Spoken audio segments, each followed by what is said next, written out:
నమస్తే సార్. నమస్తే అండి. మీ పేరు? నా పేరు శంకర శ్రీని అండి. సో ఇక్కడ పిఠాపురం నియోజకవర్గం. పిఠాపురం ఇది. ఓకే. పవన్ కళ్యాణ్ గారు భారీ విజయం, 21కి 21 స్థానాలు. అలాగే 1,00,000 మెజారిటీ అన్నారు కానీ 70,000 వచ్చింది. అదొక చిన్న బాధ ఉందా మీకు?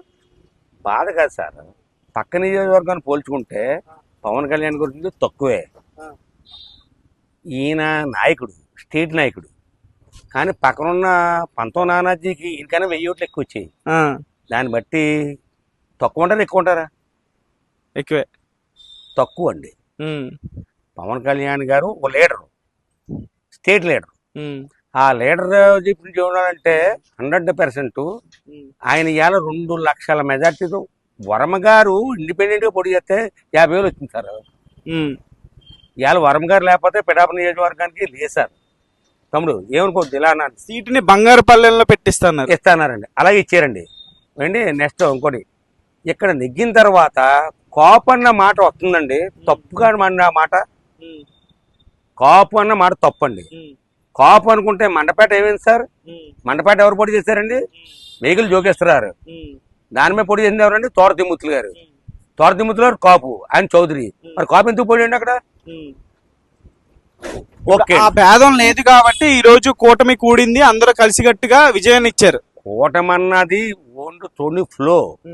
గోదావరి వచ్చినప్పుడు కొత్త నీరు పాత నీరు కొట్టుకుపోద్దండి. అంటే ఇప్పుడు వైసీపీకి ఇంత ఘోర పరాజయం మీరు అనుకున్నారు, ఎక్స్పెక్ట్ చేశారా? 11 సీట్లు ఇంత దారుణంగా ఉంటుందని అనుకోలేదండి. ఒక 40-50 సీట్లు వస్తాయి, దాని మీద ఎంత కొంత ఆయన ఉంటాడేమో అంటూ ఇంకోటి కూడా చెప్పనండి. తోడుకోళ్ళ పోటీలాగా ఉండాలి సార్. అసలు ఏ సార్, జనసేన మొత్తం అంతా ఉండిపోతే ఏం చేస్తారండి? ప్రతిపక్షం లేనప్పుడు అసెంబ్లీలో ఏమవుతుంది? నేను 10 కోట్ల రూపాయలు సాయం చేశాను, దానికి కౌంటర్ ఇచ్చి మనిషి ఉండాలి కదా. లేదండి, వన్ సైడ్ అయిపోయింది. దాన్ని ఏం చేయలేమండి. నెక్స్ట్ ఇంకోటి చెప్పనండి, మోదీ గారి గురించి అంత గొప్ప చెప్పారు, కూడా వచ్చేసాడు ఆయన కాంగ్రెస్. సరేనండి, అంత దూరం మాట్లాడుకోవద్దు అనుకోండి. మనం ఇప్పుడు తుని ఉందండి, 100% కాపు కాపు అని నియోజకవర్గం అని చెప్పి ఈస్ట్ గోదావరిలో తుని నియోజకవర్గం ఏమైంది సార్? ఎవరు పోటీ చేశారు సార్ తుని నియోజకవర్గానికి?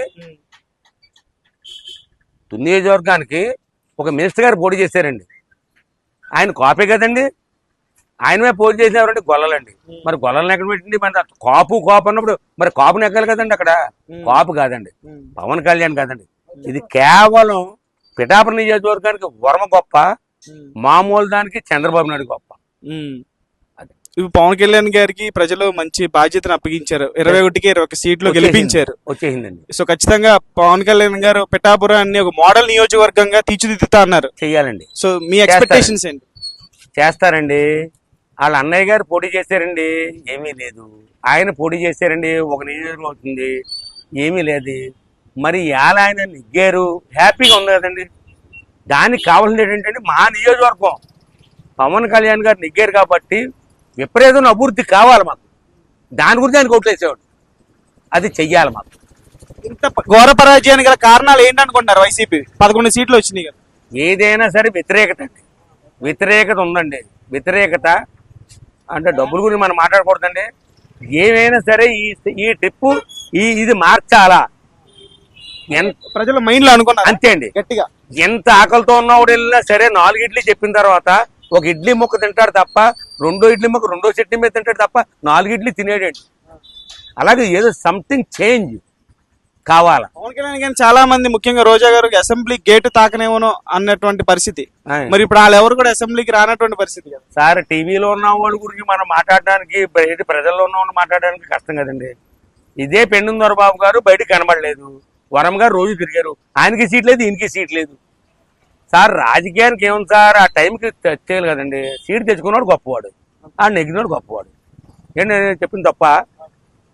ఏదన్నా సరే పవన్ కళ్యాణ్ గారికి మేము ఓటేయడానికి కారణం చెప్పనండి. 100% మా ఊరు, మా నియోజకవర్గం పూర్తి డెవలప్ అవ్వాలి, డెవలప్ అవుద్ది. దాని గురించే మేమందరం ఓట్లేసేవాడిని. Thank you sir.